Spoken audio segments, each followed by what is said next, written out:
Tonight's thought. Suspected white male terrorists seem to have it really easy in the world today.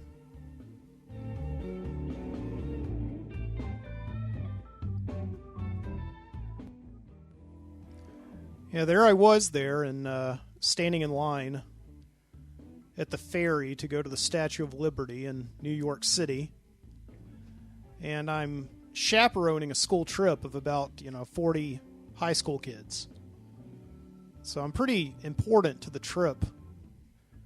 The kids depend on me.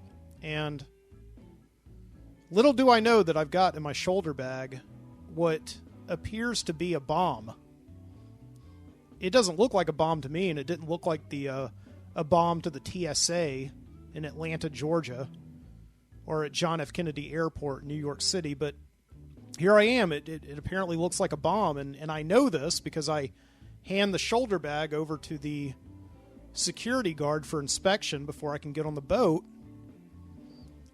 and he pulls out this case that I got for Christmas a couple years earlier, and it's a phone charging case. It's got like one of those battery packs, and it even comes with a couple of clamps. If you ever run low on battery and need to jump start your car, you can get a little bit of amperage, to jump start your car. And it's actually come in handy a couple of times. And I don't need to bring this jump starter kit with me on the trip, but I just like having everything together the way that I got it on Christmas morning back in 2016. And I'm going through a phase, right, where my phone cannot hold battery power for longer than about 2 hours.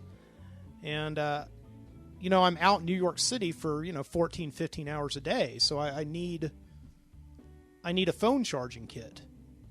So it would make total sense why I would have one. Everybody has these things. You see them walking around, taking pictures of things, the tourists in New York City, taking pictures of whatever the big building is they have there. They have a lot of them. The Freedom Tower, taking pictures of the 9/11 memorial. And they've got these gigantic cables, these real thick cables that come from their phones, and go into their fanny bags or whatever. And what I had was nothing similar, but I think what broke it, the straw that broke the camel's back, was the jump starter kit. Because, it had a red and a black cable. I guess you could, maybe if you were doing a high school production of, adaptation of United 93, then yeah, sure, maybe it could make a pretty convincing bomb prop. But here I am talking to professional security experts at the Statue of Liberty, waiting to get on the ferry in New York City, and they're saying, like, man, we can't let you on the boat with that thing. That looks like a bomb. And I said, I assure you, it's not a bomb. And they said, oh, well, we can't take any chances. And I was like, well, I just, here's my principal, and I bring over my boss, my principal, the executive director of the school where I teach, and I say, listen, she can vouch for me, okay? I'm not a terrorist. And they said, man, I'm sorry, we can't let you on that boat. You're going to have to leave it here or not go at all. And, this is like a $100 kit or whatever, and I value $100. I'm a teacher. I value money. Not to say if you're not a teacher, you don't value money, but, you get the idea. And so I didn't go to the Statue of Liberty. It's just, I could see it. It's there. And I really don't know what being 5 feet away from it is going to accomplish, is going to do for me. So I have to, walk back, and they turn me away. They let me go on my way.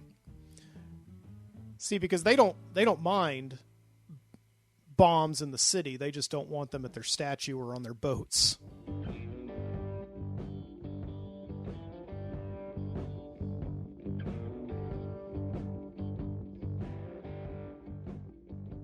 Yeah, so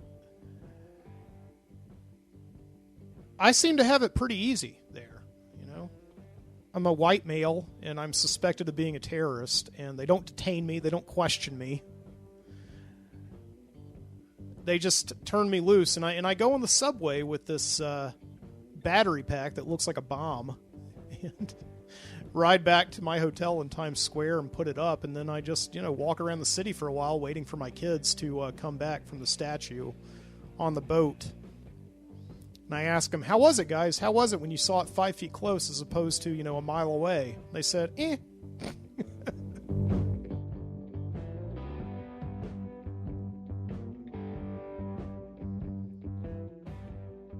So, yeah. Well, from Birmingham, Alabama, this is the Midnight Citizen Show. I'm your host, Mike Booty. I'm back. I am back. Last show I did was December of 2018. That's right. December of 2018. I had my last day of teaching for the fall semester, and I went to the River Chase Galleria where there had just been a shooting, actually. And I wanted to investigate to see how the security was there. And, I sat there alone and did a podcast in the food court. I had been hassled at the River Chase Gallery a few times, and I guess I was kind of, I don't know, maybe I'm just like a bit of a troublemaker. I just wanted to see if they would hassle me again, because they don't like people just loitering and talking into strange boxes in the food court of the River Chase Galleria. And I've indeed been asked to, go several times. But I keep coming back to the Galleria there. And, that was just going to be like a one-off show. And here I am now, a year and a half later, in the studio doing another podcast. And it's great to be back.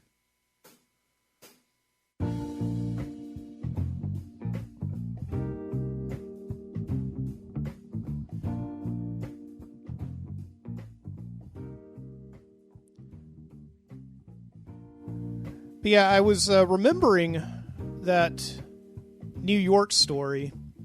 Everybody's got one of being suspected of something. And the weird thing is they just didn't do anything about it. If I was so dangerous, if I was posing such a threat, then I don't know why in the world they didn't detain me, and ask me questions and pat me down and all that stuff.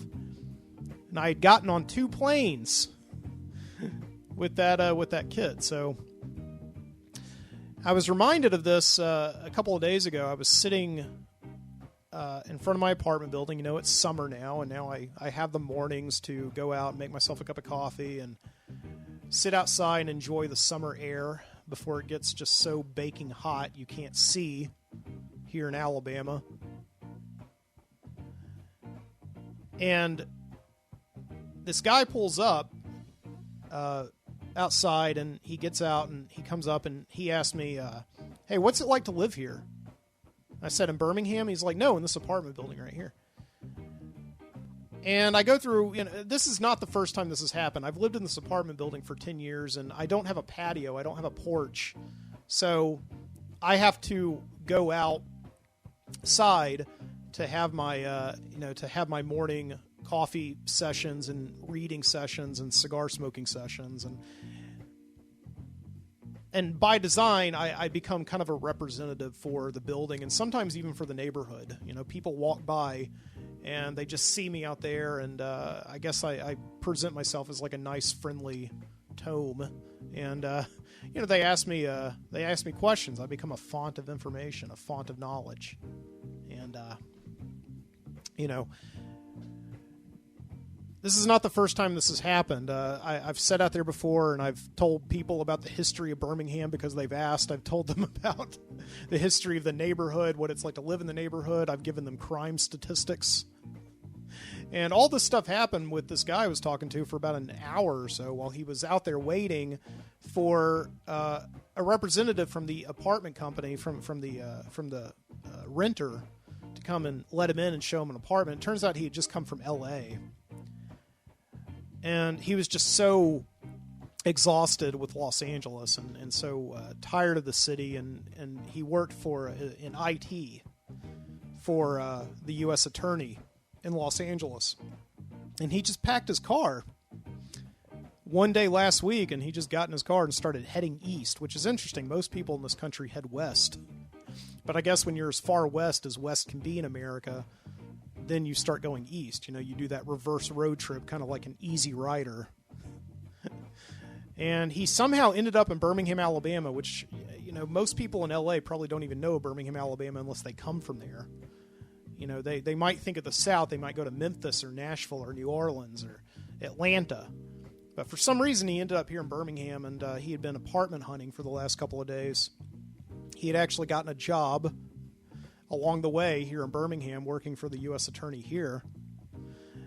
And he was just looking for apartments. He didn't know if he was going to stay in Birmingham. He said a year from now I may be here, I may not be here. I'll just kind of see what the vibe's like and all that. And, you know, we get to talking, and I tell him about the last 10 years of living here. I it's been a nice, quiet place. We've had a couple of things happen that have been sort of destructive.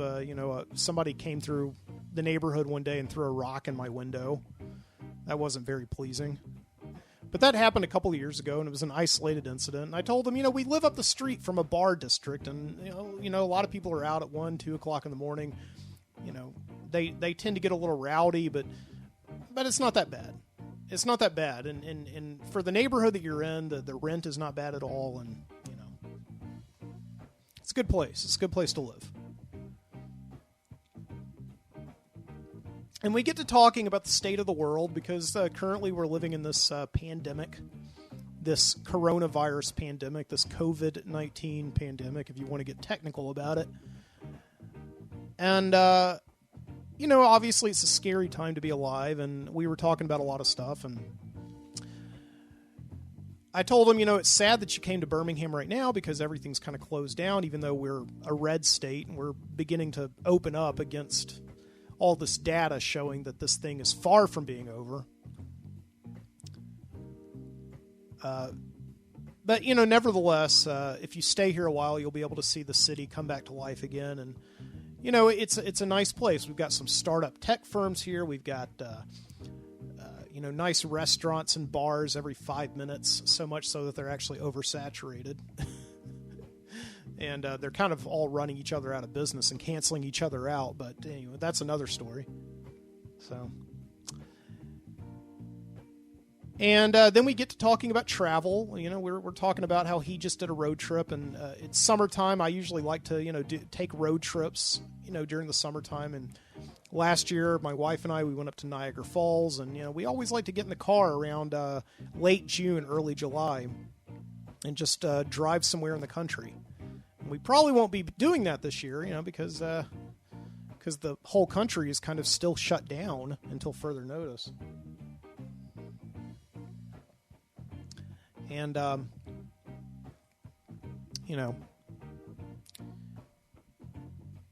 and I said, I actually have all these credit card points. I'd actually like to, get on a plane and take a plane trip somewhere with all these credit card points I've accumulated. And he said, oh yeah, I'm not getting on a plane anytime soon. Probably never again. And I was like, well, you just got to wait for this, coronavirus thing to pass by, to get by you. And he said, well, I haven't been flying for a really long time, even before coronavirus. And I said, well, what are you, afraid or something? And he said, no, man, I'm Middle Eastern. Oh yeah, oops. Yeah, that's right. It must be tough for a Middle Eastern guy to fly ever since 9/11, I said. And he said, no, man, I was getting hassled before 9/11.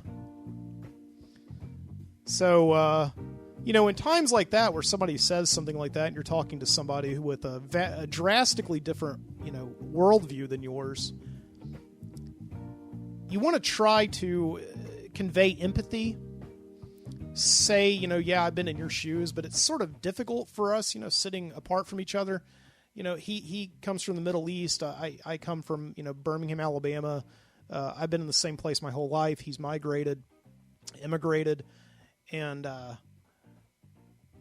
the one time that I had anything approaching empathy for the guy is when I was told I couldn't ride on the ferry at the Statue of Liberty because I had what looked to be a suspicious package in my satchel, in my brown leather fossil satchel. And I was like, I could tell this guy that right now. I could actually empathize with him. And I decided not to. You know, he had already been waiting out here in the hot Alabama sun for about a day and a half. You know, he's used to this dry heat, and here we are now. It's like wet humidity here in Alabama in the early summertime, and he's waiting for an hour for the landlord to show up, and I was just like, no, I don't want to make his day worse.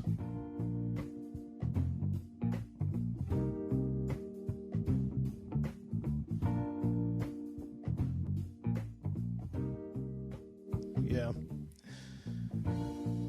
It's good to be back here in the studio in Birmingham, Alabama. And usually, I used to do the show on a Saturday night. I liked the idea of doing it. Well, no, I used to do it on Friday night. That's right. I used to like doing it Friday night, the end of the week.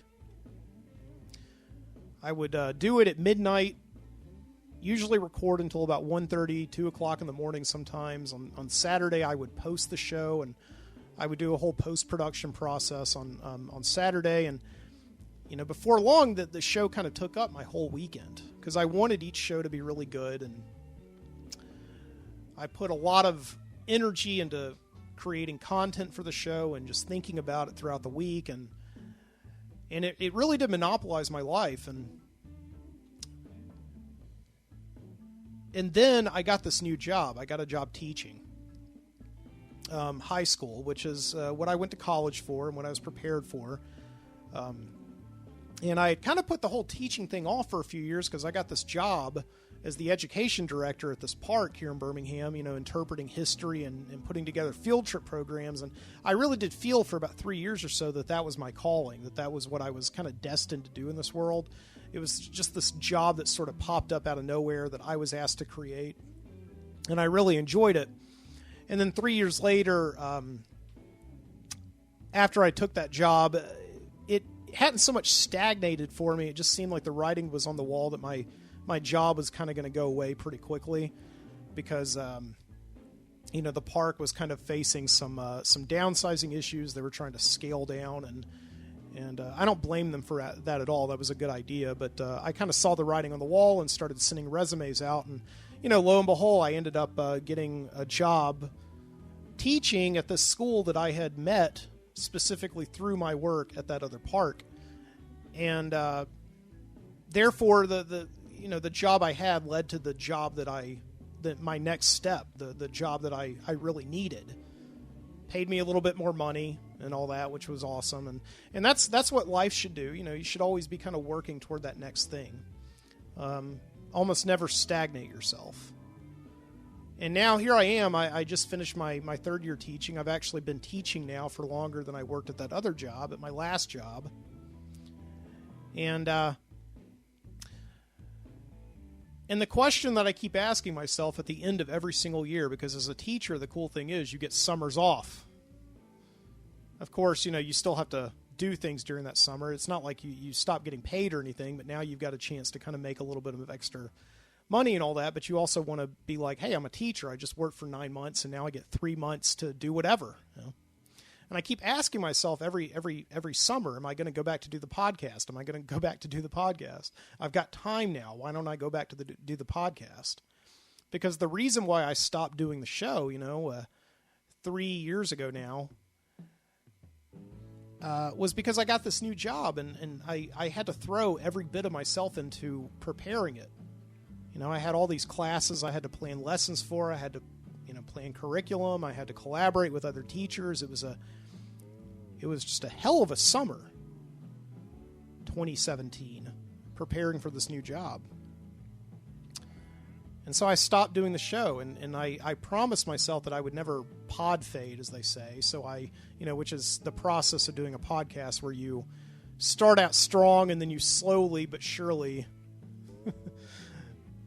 do less and less and less. It dissipates. And I didn't want to pod fade, so I just pod stopped. I just stopped doing it altogether. With no explanation, no reasoning, and all that. And I would not categorize myself at my strongest point as being a popular podcast. I definitely had people who were listening and commenting, and that was all nice. And in the past 3 years or so, I would say I've gotten a handful of people saying, like, bring back the show, do another show. Why don't you do another show? And, recently a friend of mine got in touch with me on Facebook saying that the world needs the Midnight Citizen right now, and I don't know what he was alluding to, if, like, this whole coronavirus thing, is really attacking us all, and it's weighing heavy on our souls, and we need some levity. And I posted a picture of Wolfman Jack from American Graffiti, and I just said, the citizen is everywhere, man. That scene in American Graffiti where Richard Dreyfuss walks in and eats popsicles with the Wolfman Jack, and no. So here I am now. The school year just ended, and why is this year different than the last three? Well, the simple question that is, I haven't been in school in 2 months, almost 3.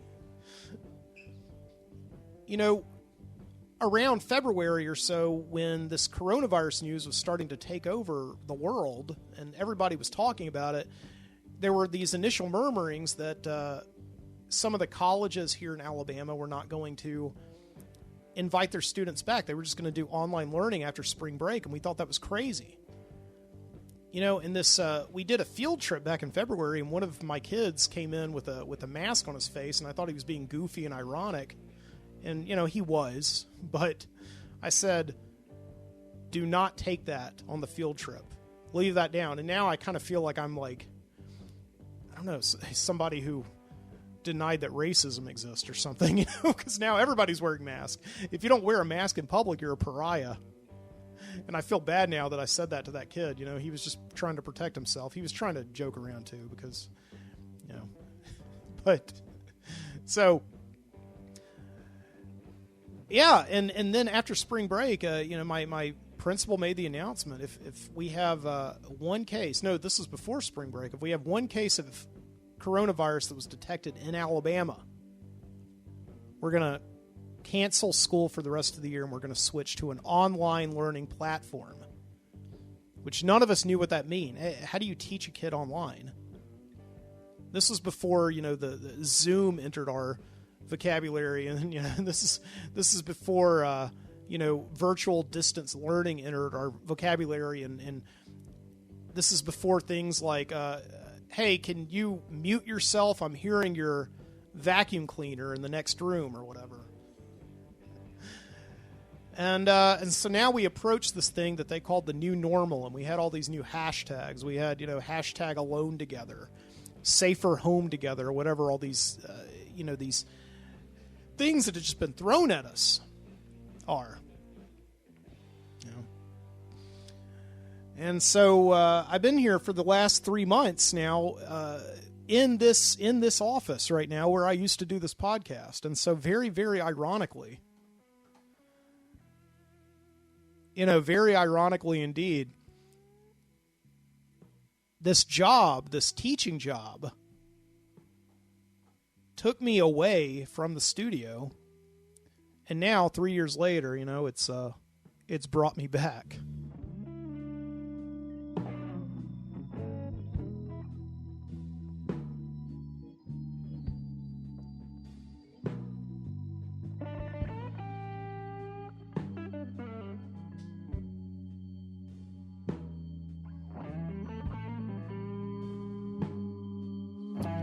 Yeah.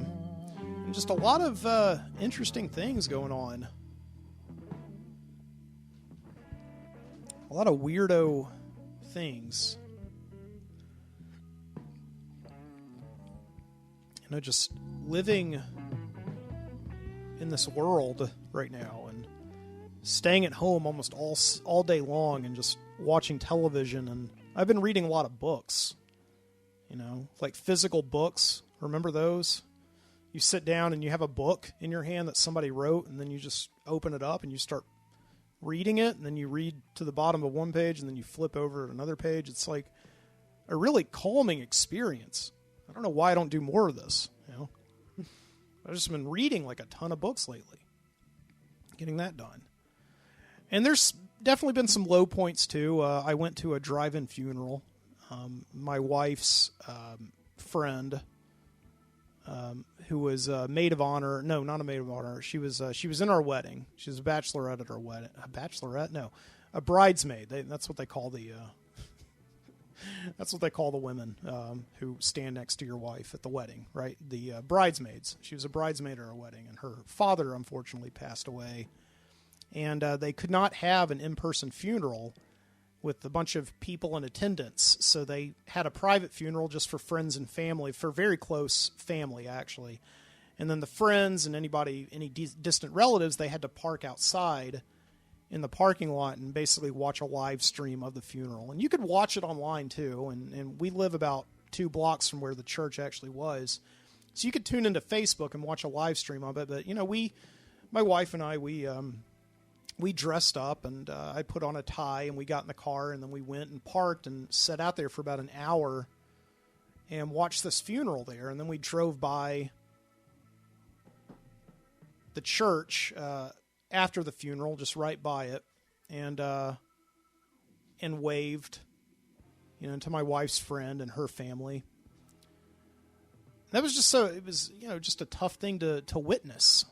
Your father passes away, and he cannot have all these people in attendance. These people who have built his life, and so that was dynamic, and that's going on all over the place right now. People passing away, and then our cat Dobby, the one that my wife has had since she's 18 years old, so pretty much her entire adult life. And who I've known now for 10 years, unfortunately passed away.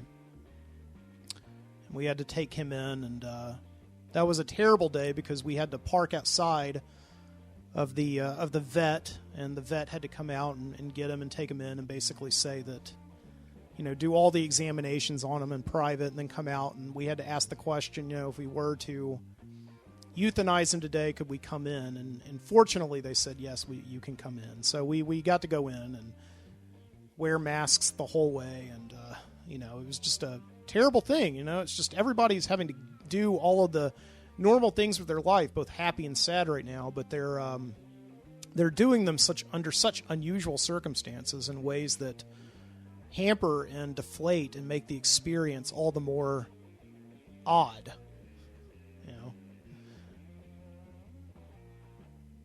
And it's kind of tough, not to be cynical in a time like this because, we started out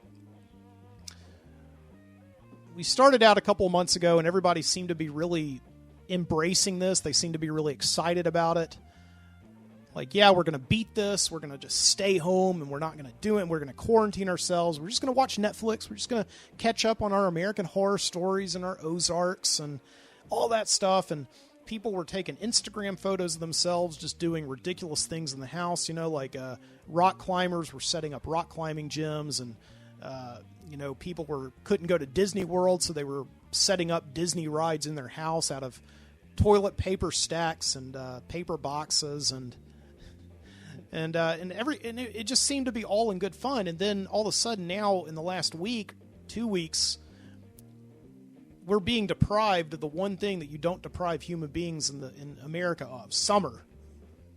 So now in the past week, you've got all this video coming out of these people just like being like, screw it, I'm not going to live in fear. I'm going to go to the beach and I'm going to get in the water and stand basically stomach to stomach with all these other people without masks on, and we're just going to, screw it.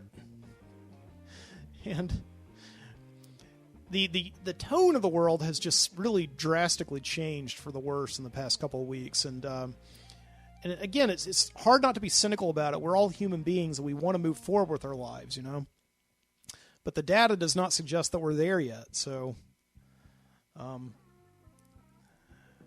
you just kind of want to say, all we want to do in the first place is just take a bunch of cute Instagram photos and come up with some cute hashtags and just be lazy. And now that all that's over, now that we're past all that, we're over it, we just want to get back out into the world and resume our lives and pretend this whole thing's over. It seems like it, I don't know.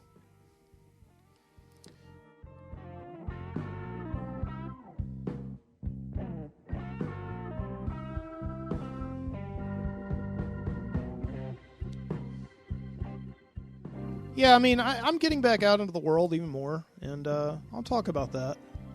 For now, though, I think what I'm going to do is play you some music and take a break. Enjoy.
believed them at first, even though they were.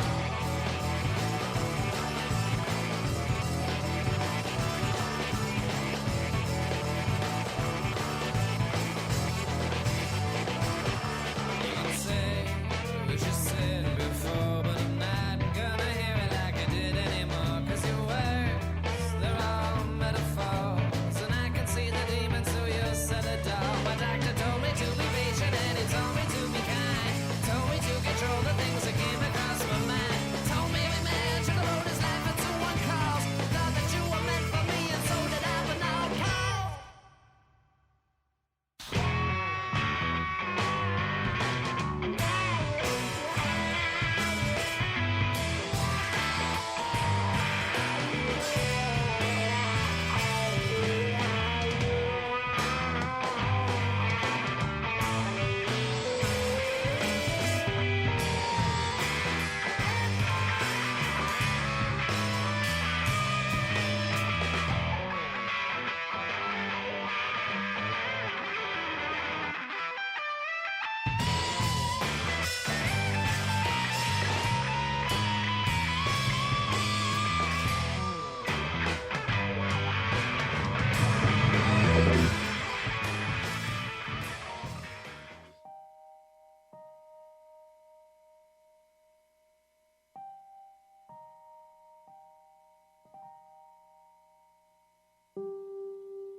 And back. Hope you enjoyed that selection there for you. We had a band called Dark Meat with the song Last of the Frontiersmen, and after that, just now you heard A Bad Prescription by a band called Physical Plant.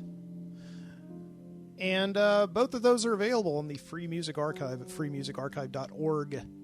They give you a bunch of free Creative Commons music to listen to and play in your podcast or in your movies, as long as you attribute them, which I just did, and I'm going to do also in the show notes. So, by the way, if you want further information about the Midnight Citizen Show, you want to check out the website. I don't have one to give you right now. Everything is down. I had to take the Midnight Citizen website down to save some money. I stopped paying to post the show on a server every month. And that was a heartbreaking day for me back in the fall of whenever it was, 2017, when I just sat down and I had to, delete all the stuff that I'd worked so hard on. But you can still find every episode of the Midnight Citizen Show going back to 2010. That's over 200 episodes, probably well over 300 hours of entertainment. At archive.org, just go there and search for the Midnight Citizen. I've grouped all the shows into the various years from 2010 to 2017. You can also go onto the Overnightscape Underground, where this episode will be posted at onsug.com. onsug.com. Oh my God, I'm having like a total onsug. Yes, onsug.com, not .org or .gov. Onsug.com, the Overnightscape Underground. I thank you, and you thank you. What?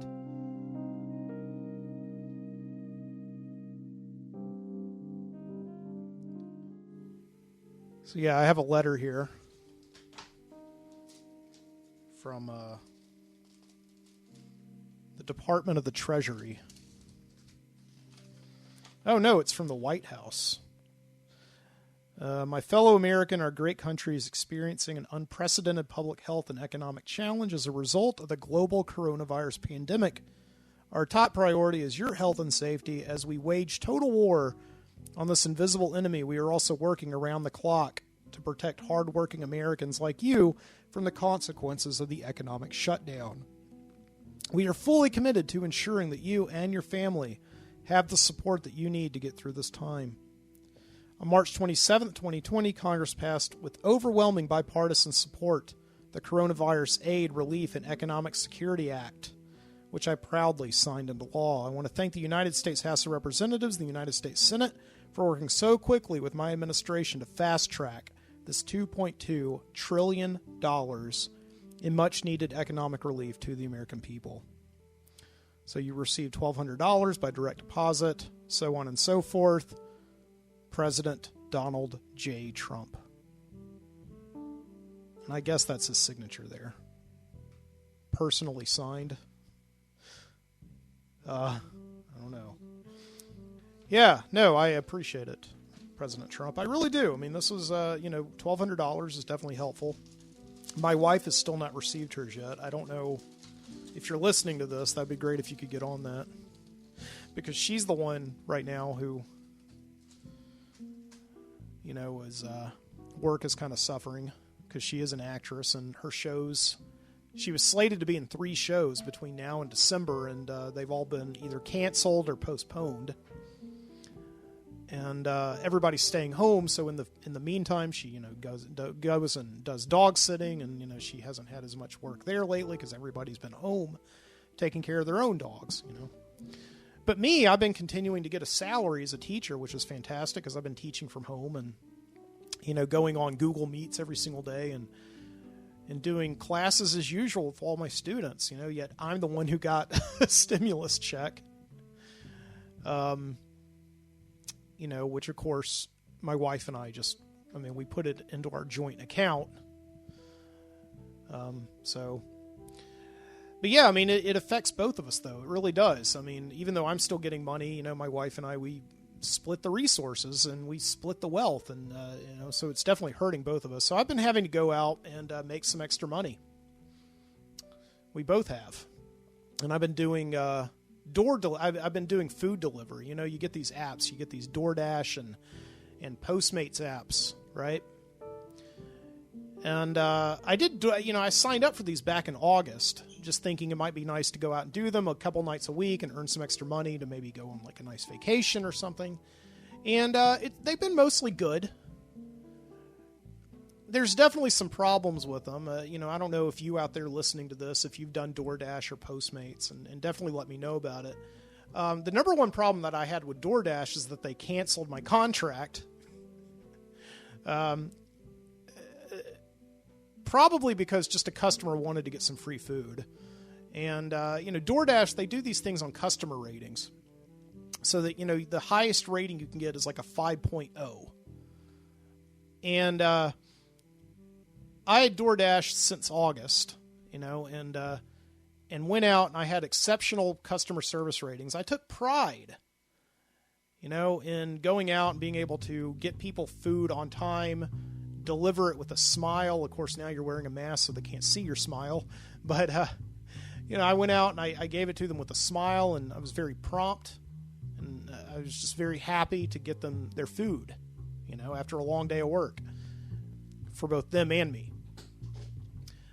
And I thought I was doing a pretty good job. I would go out and I would see a lot of these other DoorDashers, and they would be out there and they wouldn't really seeming to be taking great effort, And I was like, I'm not going to be like that. I'm going to be, if I do something, I'm going to do it great. And I did do it great. So between August and March, I did all these orders. I think I did maybe about 200 orders total with DoorDash, just driving, picking up food, taking it to people's houses, going out, hitting the road again. Probably made about, in that time, about $5,000 or something like that, It's not a very lucrative job. I would not recommend doing it as a full-time gig. And, then back in early April, I get this email from DoorDash saying that my contract's been canceled because apparently I'd used vulgar and abusive language with a customer when I dropped off their food. And I contacted DoorDash and I was like, this isn't true. In DoorDash, you don't really even have enough time to interact with a customer. You go and pick food up and then you take it to them. A lot of times you don't even see them. They just ask you to leave it at their door. And, when do I get time to use vulgar and abusive language with a customer? And so I contacted DoorDash about this, and, it was like talking to a computer, of course. It probably was a computer. They would say, Please hold for a minute. I see that your contract is being canceled. We'll see what we can see. And they come back a minute later. Yes, you use vulgar and abusive language with the customer. Thank you for your service. Goodbye. They would hang up, you know? And so just no explanation whatsoever at all, you know? And so now I've just been doing Postmates for the last, couple of months, just off and on. Not nearly as much because I've been trying to finish up teaching, but I have been doing it almost every day for like the last, week and a half. And it's just a nice thing, to get in your car, and it's a nice job. Nobody hassles you. You're your own boss. Sometimes I'll need to be way on the other side of town for something, and I'll just be like, well, why don't I just get, maybe pick up a Postmates order and get paid to go to that side of town. So, sometimes a lot of times you're just getting paid to be in your car all day and listening to music. And, it's nice, especially this time of year when the weather is more or less nice. It does get very hot, but you got AC in there, so you crank up your AC. You can roll your window down and just drive around, like Brad Pitt in Once Upon a Time in Hollywood, just driving around the city, listening to your music and just being free. Doordash screwed it up. They didn't, they basically didn't care about my side of it. None of my statistics, none of my good customer ratings or tips spoke for themselves, like I thought they were going to. I thought that's the whole reason they had customer ratings, but, no.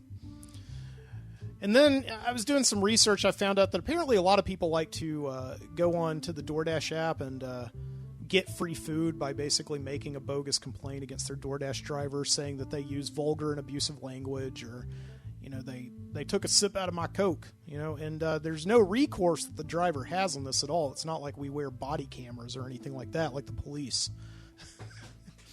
Of course, the police, even when they wear body cameras, doesn't always work. They very often get exonerated. But anyway, that's a whole other thing. So, but yeah, but I have been doing Postmates for the last couple of weeks, just on and off, and it's been good. It's been a good way to earn some extra money in this time. It's no strings attached. It's very hassle free. Just don't do it full time.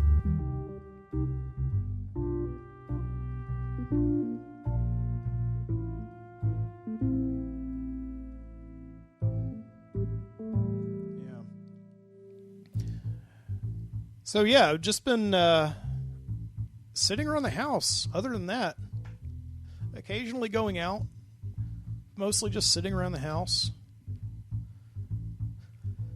and sitting in my office here in the studio, in the Midnight Citizen studio, reading books, and drinking coffee and beer and whiskey, and looking out the window at the squirrels eating the bird food.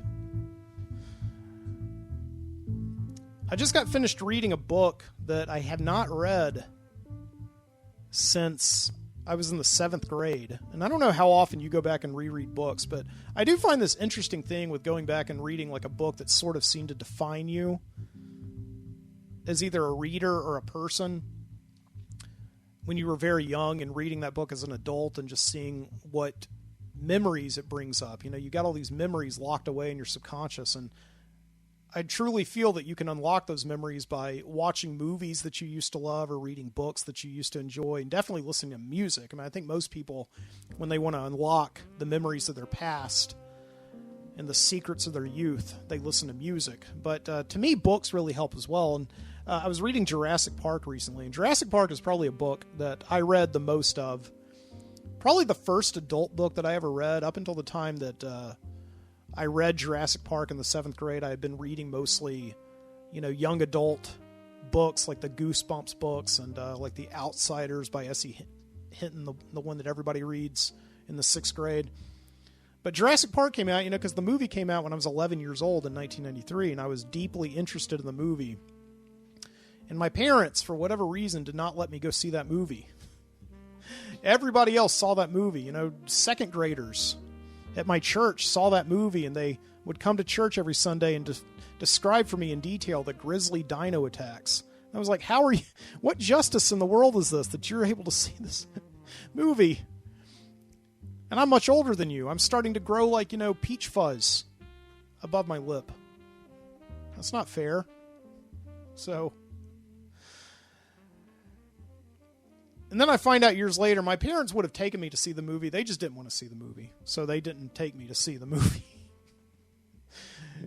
And then my dad tells me, not 6 months ago, another piece of the puzzle.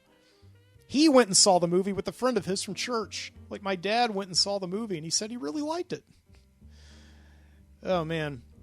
So between, June of 1993 and about October of 1994, me getting to see Jurassic Park was a point of constant contention in my house. And my parents just never would let me see it for some reason. They just kept denying it to me. And to this day, they can't exactly tell me why. Except they didn't want to see it. They wouldn't drop me off at the movie theater. I was going to see movies by myself at that time. I don't know why they couldn't have, dropped me off. But whatever. But yeah, the way that I saw the movie was I read the book, which is completely different than the movie, but that's okay. And of course, I wanted to read it for the grizzly dino attacks, the fun adventure.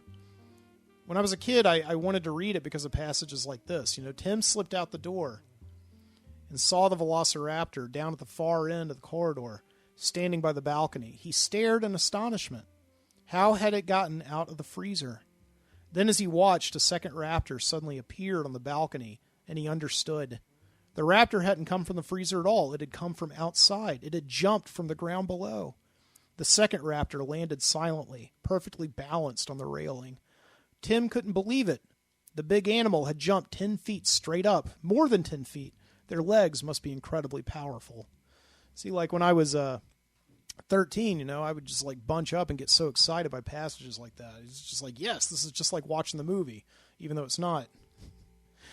And just this last week, I read this book, and I didn't really care about passages like that where the velociraptor is chasing this little kid around. I would have loved that when I was a kid because I was a kid, and the way that I related to the book so strongly is because it constantly had two kids in danger. That was the same thing as the movie, but when I read the book this past week, this is what excited me and got me interested in the book. It isn't a matter of wanting it or not, Ian Malcolm said, eyes closed. He spoke slowly through the drugs. It's a matter of what you think you can accomplish. When the hunter goes out in the rainforest to seek food for his family, does he expect to control nature? No. He imagines that nature is beyond him, beyond his understanding, beyond his control. Maybe he prays to nature, to the fertility of the forest that provides for him. He prays because he knows he doesn't control it. He's at the mercy of it. I love the stuff in Jurassic Park where Ian Malcolm talks about nature and ethics and control and commerce. That's the stuff that gets me excited as a kid, as an adult. Sorry. Jurassic Park is good reading for kids of all ages. It gets very tedious with its descriptions of dino attacks and adventure and all that. But that book was published 30 years ago.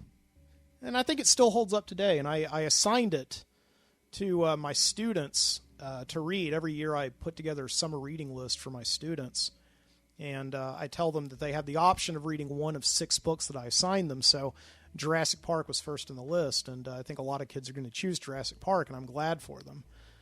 Because it is, I hadn't read it in years, and it's still a pretty halfway decent, damn good book.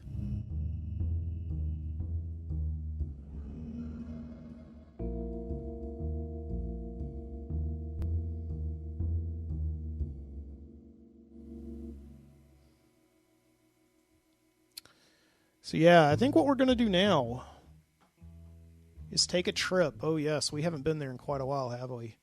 We're going to take a trip down to the Video Street video store and watch some movies. Watch some quick little videos I put together for you. I rented, and I will be back.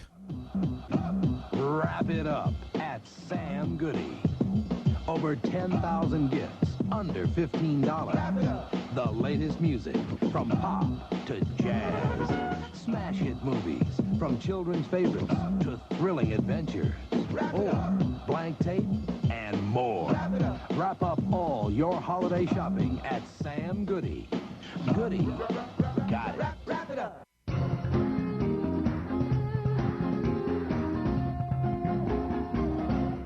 We've got some great stuff happening on Store Beats today. We'll see the video from Stock Room Review that everyone's raving over off their latest disc, Palette Palace. Sensational. Also, stand by for Detection with Always Watching.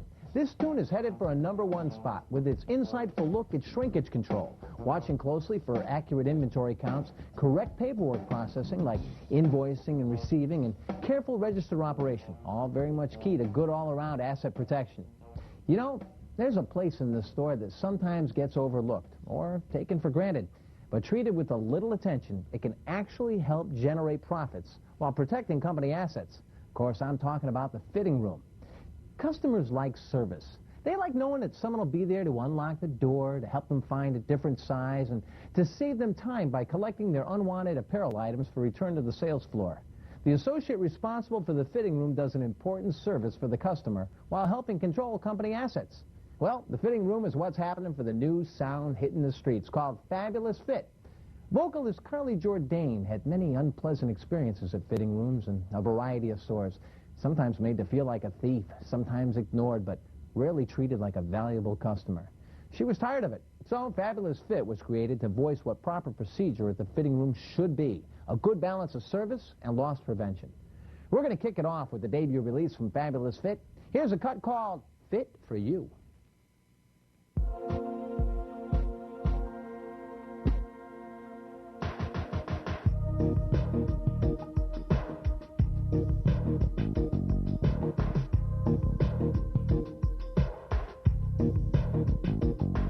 Every day, first thing in the morning, an associate gets the key. This associate is responsible for continuous availability. It ensures that the place is covered, giving customers some peace of mind, because they have the right to try what they want, not having to wait till the timing is right.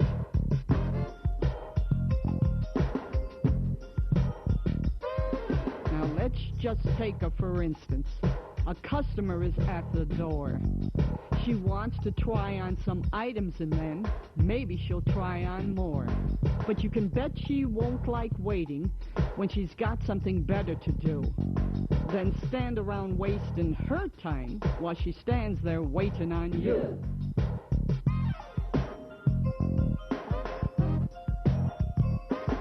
Of course, if there's lots of goods in hand, then go ahead and check the bunch. 1 is nice and 6 are just fine. Any more than 6 is too much. Because 6, you see, is the maximum. At one time. That's right, at one time. Just count each garment separately. A 2-piece counts for 2. And if there's 7, 8, 9, or 10, the person comes out and back in again. Because 6, you see, is the maximum. At one time. That's right, at one time. Let me know. Let me know when you're ready, and we'll make an even exchange. That way you'll try on everything that you wanted to try today.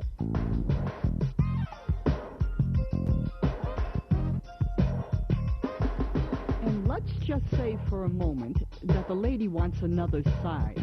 Hey, that's good service at the fitting room, like the smile that associate provides. How'd you do? How'd you make out? Is pleasant chatter that you can say while you check the count at the fitting room before she walks away. Oh my, there's only 5. You scream as she gives them back, but the trick here is to be polite, not to launch a big attack. You just nicely say, Please wait a moment while I check it out. Perhaps it was left behind. And then go and check the fitting room to see what you can find. Just remember, though, do not accuse. The trick is to be kind. Yeah, the trick is to be kind. The associate available at all times. The associate available at all times. Garments, not the hangers, are the quantity. Hangers don't matter, it's the garments you count. 1, 2, 3, 4, 5, 6 6 is the maximum at any one time. One time. The maximum at any one time. One time. The trick is to be kind. Yeah, the trick is to be kind. The associate available at all times. The associate available at all times. 1, 2, 3, 4, 5, 6 Six. is the maximum at any one time. One time. The maximum at any one time. One time. The trick is to be kind. The maximum at any one time. One time. That's one catchy number. You know, as I was hearing it this time, I caught some things that I guess I've always taken for granted. I mean, I know that 6 is the max number of garments, but those are individual pieces, not hangers or clothing sets. And then the associate actually counts each piece again to make sure they're all accounted for. Yet there really is a way to do it that's not insulting or accusing of the customer. Way to go, fabulous fit. All in all, the fitting room is a pretty good balance of providing good customer service, like being available, offering assistance, and suggesting accessory or related items while practicing good loss prevention techniques without accusing. Actually, providing customer service, paying attention to customers, is one of the greatest theft deterrents there is. And our next video comes from one of my favorites, Shrink Alert, with their latest ounce of prevention. This is a hard look at store theft and the effects it has on the company by the experiment. Mysterious Island now continues on TNT. I'm Penn, this is my partner Teller, and since TNT pays less than a working wage, we've had to accept positions moonlighting as security guards for this building. The chance to watch monster movies while protecting an edifice is a heady mix.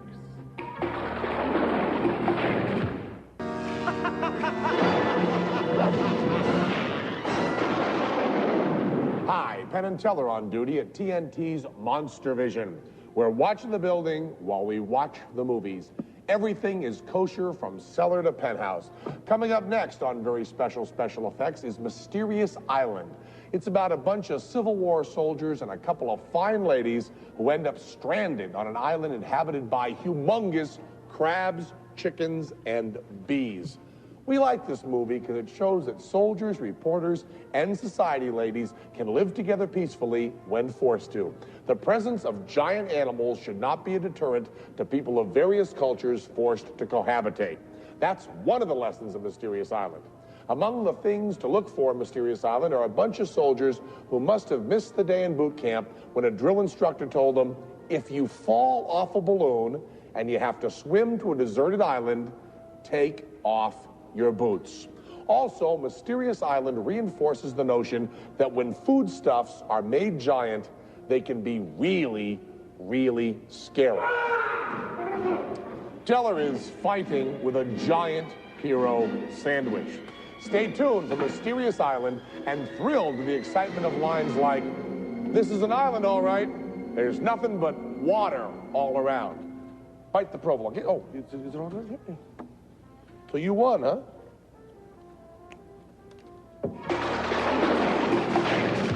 Night Watchman Penn and Teller. So, a bunch of Civil War soldiers escaped from prison in a balloon. None of the guys really knows how to fly a balloon, so they're just floating up around there for several hours.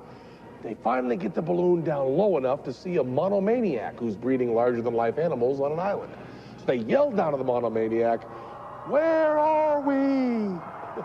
And the monomaniac looks up and says, you're in a balloon, you damn fools. That's a little Bert and I story that we adapted specially for this. We're Penn and Teller, and now back to Mysterious Island on TNT. Not there's the spring people. Monster Vision. You're watching very special effects. Yeah! Going to eat some giant crab tonight. Remember next week on Monster Vision, it's the best of the outer limits on TNT. Yeah! Do the crab dance.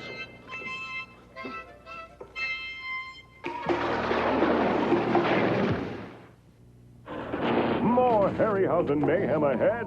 Sea monsters, gorgons, and winged horses outact Harry Hamlin in Clash of the Titans. And next Saturday night, TNT's answer to Donnie and Marie, Penn and Teller journey to the outer limits. Monster Vision. Ben Gillette, back with you in the middle of Mysterious Island. Just as Michael Callan has done in tonight's movie, Teller is trying to prove his manhood by fighting a giant chicken. In my neighborhood, nothing says real man better than that. We'll be back to Mysterious Island in a minute. After Mysterious Island, stay tuned for Clash of the Titans as very special effects continues on TNT's Monster Vision.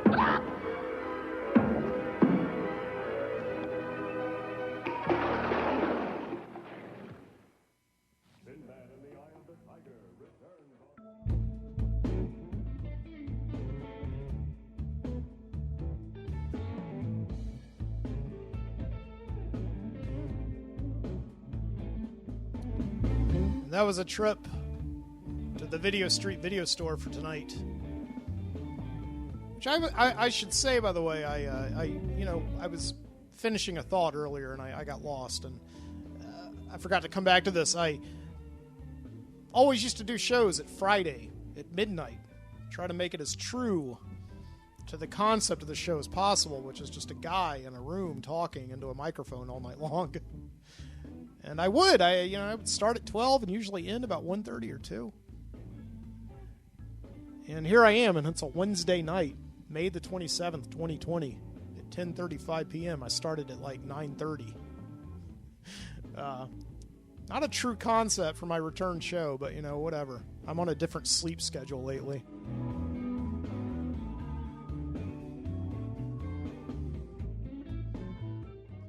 So the Video Street video store, the videos we rented were the 1999 or 1990 Sam Goody Wrap It Up record store commercial. I'll probably play that one again at Christmas time. We had the Ames Asset Protection Awareness Part 2 with which is kind of like an MTV style music video attempt to train the youths who I guess like MTV and also work at Ames department store to prevent shrinkage, which is not what you think. It's not like the Seinfeld term of shrinkage, but, when you have less inventory at the end of the day than you started out with, and not all that inventory was paid for, that's shrinkage. And they tell them in that video to be kind if you suspect that somebody, stole something. Just be nice to them. Don't accuse them immediately. Kind of attempt the Patrick Swayze Roadhouse approach. Be nice until it's time to not be nice. When I worked at Suncoast Video, they just told us to run them down. So, yeah. And then we had a TNT Monster Vision from the early 90s. I think that was either 92 or 93 with Penn and Teller. That was before Joe Bob Briggs took over Monster Vision. So there it is. Your Video Street video store selections for tonight.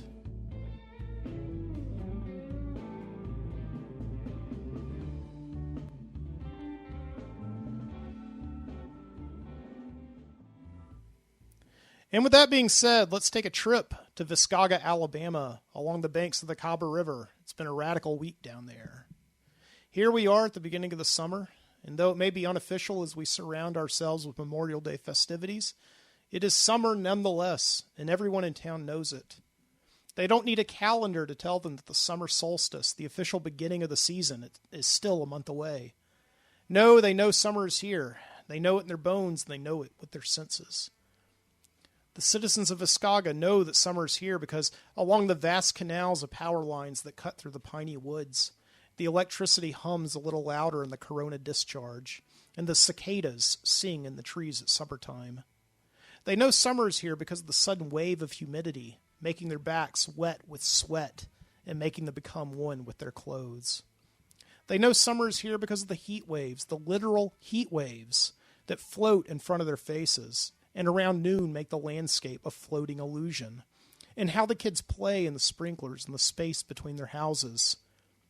They know summer is here because the restaurants around town spike in their sales of cold refreshments, cold sodas and milkshakes, Italian shaved ice, and of course, cold beer. You can see the outside patios filled to capacity every night, standing room only as the patrons indulge, and move under the hot streetlights to the beats coming from their car stereos.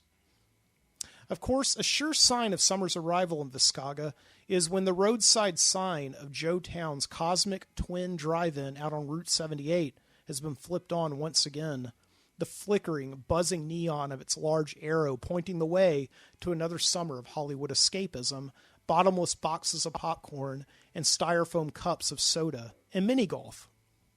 Joe Town himself has lost count of how many seasons he's owned the Cosmic, but he, as well as his patrons, knows why it is named the Cosmic.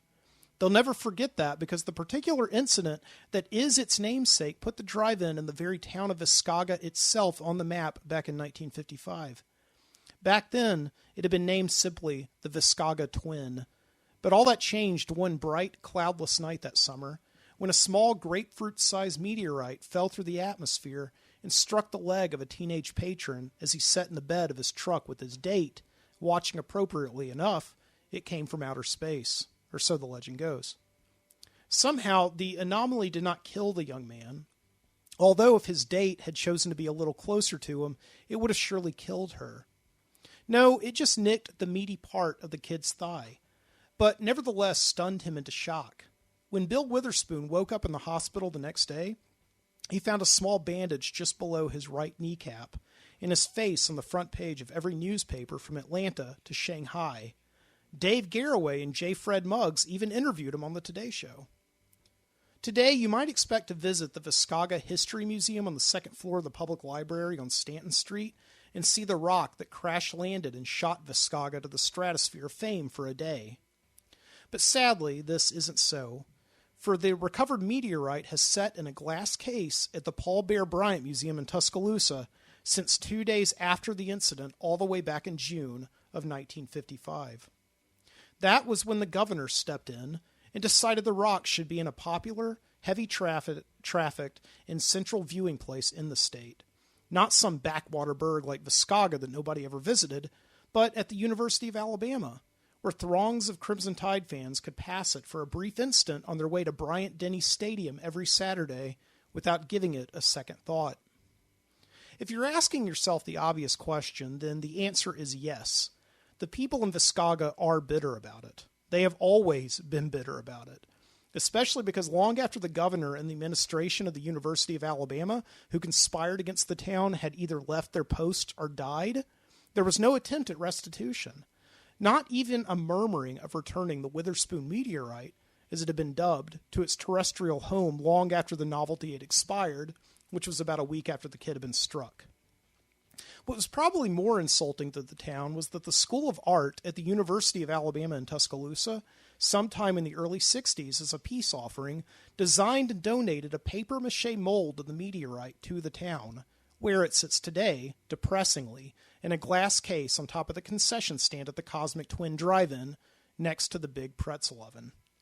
It's a bittersweet display, but the people of the town accepted it anyway, because that's what they do, and that's what they've always done in Viscauga. Accept it. Bend over and accept it. Still today, you're not likely to find a single supporter of the Alabama Crimson Tide in the town of Viscauga. Most everybody roots passionately for Auburn, and those who don't care at all. Of course, school is officially over for the year. It did it on Friday afternoon at 3:25 Central Standard Time, but not before this year's graduating seniors had their last say. You see, a for sure sign that summer has arrived in Viscauga is the sudden surge of juvenile vandalism around town. It's a pretty common sight to see lawns TP'd and windows soaped. The pranks are led each year by the seniors at Daniel Pratt High School. Nothing too sinister, of course. The pranks are only somewhat destructive and disruptive, but mostly they're charming. This year's big senior prank saw the seniors, led by Abe Gibson, class president, first-string quarterback for the Viscauga High Confederates, and the homecoming king in a black-on-black outfit with matching ski mask, sneaking with his uniformed mob of hellraisers into a window in the gym basement they left open the previous day, and raiding the darkened teachers' rooms, all 75 of them, and swapping the top drawers of these educators' desks. It took about 2 hours of diligent and motivated hard work, the seniors shuffling like ninjas through the dark and silent corridors of this place that had been their lives' work these last 4 years, and which, after tomorrow, they would never set foot in again. When teachers and administrators arrived the next morning, they were at first surprised to find everything in school as it had been the day before. There was no missing or found items as there had been in previous years of senior pranks. No gigantic unrolled sheets of bubble wrap covering the floors as there had been with the class of 1978. No vehicles of administrators had been taken apart and reassembled in the gym as the class of 1981 had done. No, everything seemed in order. That was until the teachers began opening their top drawers, finding they had been removed and replaced in the desks of their colleagues. It took no time for the teachers to figure out what had happened, and nearly 3 hours for them to meet among themselves and figure out which drawer belonged to whom. There were some truly odd finds, too, specifically when Miss Dwyer, the choir teacher and on Sundays organist at the First Baptist Church, opened her drawer to find the latest issue of Penthouse magazine. Initially, no educator stepped forward to claim this drawer, and it wasn't until a custom ballpoint pen with Mr. Bentley's name inscribed on it was discovered among the drawer's contents was the drawer officially identified by administration. Mr. Bentley, the junior social studies teacher and the perpetual bachelor among the faculty, was questioned by Principal Danvers about this contraband, but he simply stated his case that the porno magazine had been planted, a sort of cherry on the top for this year's act of senior rebellion. Principal Danvers, having had enough of a headache for one day, and having little recourse if he were to question Abe Gibson, what was he going to do to the senior, expel him? Excused the tenured teacher and allowed him to live to instruct another day. Close call, Mr. Bentley.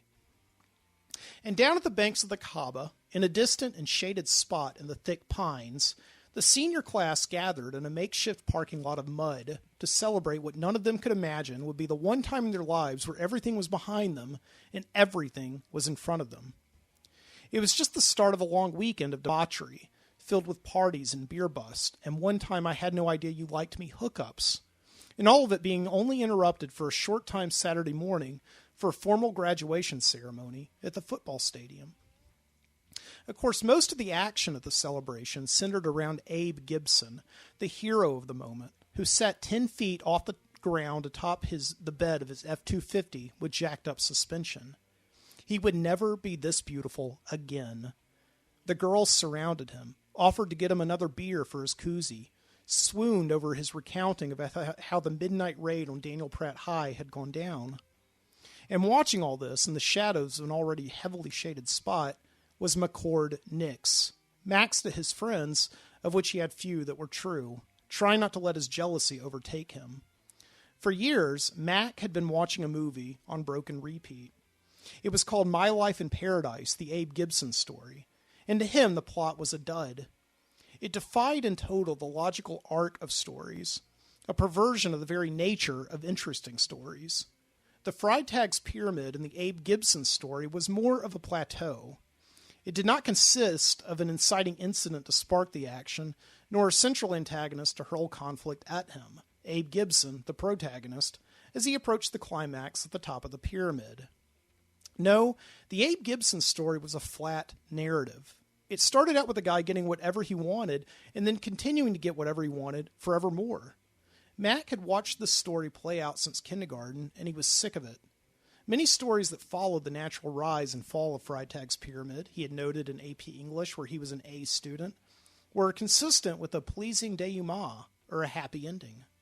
But Mac thought, what was the point of a happy ending if the whole journey up to that point had been happy? The ending cannot logically be earned, and therefore the ending must be counterintuitive to the rest of the narrative. There was Abe Gibson facing his ending, on the back of the pickup truck his construction contractor father had bought for him on his 16th birthday, fought over by an ever-increasing gaggle of concubines. It was not logical. It could not stand. You want to go for a swim? This was Eddie Brass speaking, Mac's best friend since the 4th grade, drawing Mac's attention away from King Abe to the river, where their fellow seniors were splashing and floating and diving in wild contortions off the rope swing. It's not even that great of a prank, Mac lamented. Switching teachers' drawers, like anybody's ever going to remember that 50 years from now. And it was right then that Mac Nix had this big idea. For even though he had been about as unmemorable to anyone but his grateful teachers the last 4 years, whom he constantly pleased with his exemplary work, Mac was about to pull off the greatest senior prank of all time.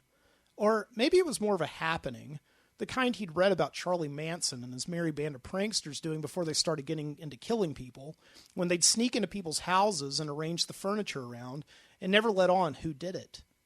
Whatever it was, the people of Viscauga, Alabama would not only remember and talk about what he was about to do 50 years from now, but it would become a part of their town's very legacy for generations to come. "You're full of it," Cherry Prince said when she walked over to Mac and Eddie, offering to share a cigarette, and Mac had told her the plan.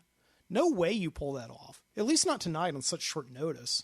Why don't you just forget it and come to the party at my house? You might actually have a good time if you don't think about it so much." Cherry was the one girl in high school that Mac could talk to without feeling threatened and stuttering like a tool. She had an easy way about her, an accessible personality that could move between all rungs of the social ladder. The jocks, the princesses, the wastoids, the mathletes, the dweebs, everybody loved Cherry Prince, and it goes without saying that Mac had a major crush on her. The only problem with Cherry Prince was that for a brief time last fall, she had dated Abe Gibson, but Mac had let that slide.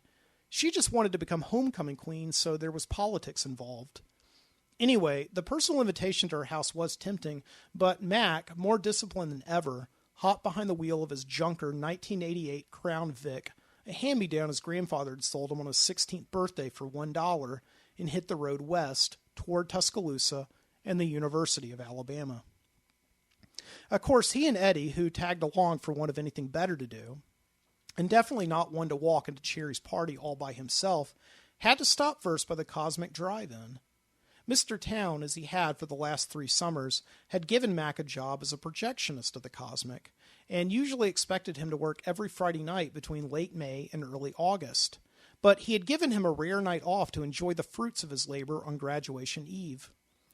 Nevertheless, there was Mac at the drive-in, keeping a low profile among the throngs of roving families and lip-locked teenagers and impatient cinephiles, hoping that if any of his fellow staffers happened to see him, they would just assume he was working as normal and not up to anything suspicious as he snuck behind the counter of the concession stand and swiped at the papier-mâché mold of the Witherspoon meteorite from its glass display case next to the big pretzel oven. And west they drove through the night, Mac and Eddie, along I-59, making only one quick stop at a Stuckey's along the way, so that Eddie could pee and Mac could drop a dime to his older cousin Johnny, out of the blue, and ask him for a small, random favor at midnight. For as long as Mac could remember, Johnny Nix, his senior by 10 years, had been the lone stray wolf of his family tree. Once busted for running an unlicensed pharmacy out of the trunk of his car, and ever since being excused as a guest of the state, ambling around all points of the Deep South, looking for whatever place would hire him on conditions, Johnny now worked on the landscape crew at the University of Alabama, which didn't much help his credibility with his family. Viscauga born and raised. Still, Johnny the Fredo was always looking for a way back into the inner circle, and here was his cousin Mac, calling out of the blue, with a request to meet him at the entrance of the Paul Bear Bryant Museum with his pass key. The job took a mere 10 minutes, most of which were consumed with making polite small talk with Johnny, who wanted to know how his mama and daddy were. Not Mac's mama and daddy, but his own, for they had disowned him since his arrest. After those pleasantries were exchanged, it then took only 2 minutes to slip into the shuttered Paul Bear Bryant Museum, sneak past the monuments of great Crimson Tide victories past, open the glass case, and make the switch. On the road back, Eddie worked double hard on his inhaler, while scanning through the night for highway patrol who had been alerted to their scheme. But Mac assured him there was nothing to worry about. The thing had gone down cool as Coke. Well, half of it anyway. They still had to get to the Cosmic Drive-In, where by now, at 1 o'clock in the morning, the place would be closed and silent, and they should be able to sneak back into the concession stand with the keys Mr. Town had given him for being his trusted employee, and restore the real Witherspoon meteorite to its rightful place. Piece of cake. As a matter of fact, Mac was so cocky the closer they got to Viscauga, the closer to pulling it all off, that he decided to stop by Cherry Prince's party after all, and prove to her once and for all that he wasn't full of it. He wasn't some book nerd capable of understanding the world but incapable of shaping it to his own will. He had toppled anything Abe Gibson and the whole stupid lot of those tools could pull off. When he told Eddie of the detour, Eddie affected his best short round voice from Temple of Doom. "No time for love, Dr. Jones." To which Mac just rolled his eyes. How had he been friends with this dork for so long? Cherry's party was in full swing when the Crown Vic rolled up, and Mac walked in the door with his backpack slung over his shoulder and Eddie following behind, tapping his inhaler hard against his palm and denying that it had been cached. Among the throngs of wasted youth, it was tough to find a quiet corner of the house to show Cherry the contents of the Jansport, but Cherry ushered them both into a quiet laundry room to tell them to spill the beans on what was so important. And it was at this point that Mac's story would take a dramatic twist, generally referred to on the diagram of Freitag's pyramid as the crisis, the point just before the climax where all hope is in jeopardy and the protagonist must either embrace his final obstacle or retreat. For just as Mac opened the bag to reveal to Cherry its contents, a boy and girl looking for a quiet place to have a I had no idea you liked me hookup barged in and asked what he had there in his little bag. And Eddie, wheezing from the depths of his lungs, fearing they had been caught and that the jig was up, admitted it all. They had the real rock, the Witherspoon rock, and were on their way to return it to the Cosmic Drive-In, its terrestrial home, where it had fallen years ago on the behalf of the senior class. The boy and girl quickly abandoned their hookup, and instead got their release by being the ones to spread the word. Before they could blink, all eyes were on Mac and Eddie. They could have retreated, stuffed the rock back in the backpack, and bolted out the back door to resume their plan, to silently place the rock and have the people of Viscauga wonder who it had been forevermore. Who had restored the rock and the very town itself to its former glory? But instead, Mac looked at their eyes, their faces, the whole lot of them, his peers, the offspring of the town that had been kicked around, pushed to the sidelines, and disrespected for years. So he took the rock out and hoisted it high over his head. Behold. Mac and Eddie were hailed as the returning heroes. The meteorite was passed around and examined by the house, tossed around as a football in an impromptu game in the front yard, posed with for pictures. Mac and Eddie, meanwhile, were surrounded for the next 2 hours. Their hands were never free of a drink, and by the night's end, they could have commanded a legion of their fellow classmates to do their bidding, rob a convenience store, strip naked and dive into the icy cold waters of the Cahaba River. Mac should have done this years ago. But not everyone was hip to it. For in the shadows, the cold gleaming, jealous eyes of the one they had usurped, the cuckolded Abe Gibson, watched. In a small dead moment of the night, he managed to get Mac alone, on the premise of congratulating him face to face. "I just want you to know," Abe said, soon to take the gloves off, "that you committed a crime. My prank didn't hurt anyone, but you robbed from a town, and when you put that stolen rock up at the drive-in, you're going to make the rest of the town as big a criminal as you, and you're not going to get away with it. I won't allow it." Mac, speechless and for the first time that night quivering and doubting his actions, was soon interrupted by Cherry, who had been listening to the whole thing. Mac noticed a piece of paper in her hand. She said, "You tell anyone what Mac did, and I'll tell everyone what you're going to college in the fall." "What are you talking about?" Abe Gibson said. "Everybody knows I'm going to Auburn." "Is that true?" And with that, Cherry showed him the paper in her hand, a photocopy of his letter of intent to join the freshman class of the despised University of Alabama. "I told you about that in confidence. Anyway, that letter's BS. I never even sent it in." "Yeah, but you considered it enough to sign it." Mac had to admire Cherry's cunning. Apparently dating Abe Gibson last fall had come with some unique fringe bits for political leverage. "Well, it's a free country anyway," Abe was beginning to whine. "I can go to any college I want to." Now he was quivering and doubting his actions. "I don't know this town anything." "Yeah," Cherry said, "but your dad still works here, and once they see this letter of intent in the Sunday paper, no self-respecting citizen of Viscauga will ever hire him to build them anything ever again." In the early morning hours, long after Abe Gibson had backed off his threat and left in a rage, and most of the party had either left or passed out in the nooks and crannies of Cherry's parents' house, Cherry, the sober host through the night, chauffeured Mac and Eddie to the Cosmic Drive-In, where they fulfilled the final stage of their night's purpose. They walked casually to the glass case next to the big pretzel oven and placed the rock in its cradle. Then they sat there on the hood of Cherry's Mustang, a small dot of life in the giant, vacant lot, littered still with the styrofoam Coke cups and popcorn boxes from the night before, and they stared up at the black sky, slowly growing brighter from where, in years so long ago, they were now legend. A small rock the size of a grapefruit had fallen and made this place important. And they talked about what they would be, where they would end up, and how they would continue to change the world.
Well, from Birmingham, Alabama, that has been the Midnight Citizen Show. I hope you enjoyed it. Come back for more next time. I don't know when there's going to be a next time. I don't know what the future of the show is going to be, quite honestly. If I'm going to keep doing things this summer, if I'm, I don't know. Just let me know if you like the show or not, and I'll try to plan accordingly. One thing I forgot about doing shows in the studio is how god dang hot it gets in here in the summertime. Of course, I am drinking whiskey right now. I'm wearing knee-high black socks. That probably doesn't help that much, but it's okay.